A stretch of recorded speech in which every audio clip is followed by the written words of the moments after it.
لا الہ الا اللہ لا الہ الا اللہ لا الہ الا اللہ۔ سرکار نے فرمایا من رآنی فقد رأى الحق، جس نے مجھے دیکھا اس نے حق کو دیکھا۔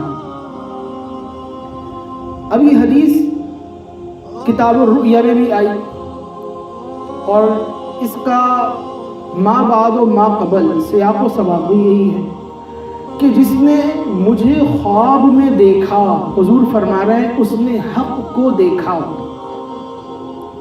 اب اس کی تفسیر کیا ہے، اس کی تعبیر کیا ہے؟ حاجی امداد اللہ مہاجر مکی صاحب وہ اس کی تفصیل بیان کرتے ہیں شمائل امدادیہ صفحہ نمبر 92 پر۔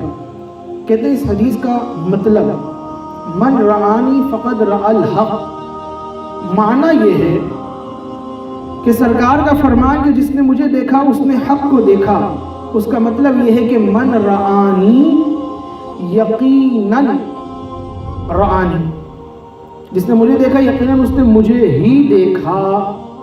کیوں؟ فإن الشیطان لا يتمثل بی، اس لیے کہ شیطان میری صورت اختیار نہیں کر سکتا، میری تمثیل اختیار نہیں کر سکتا۔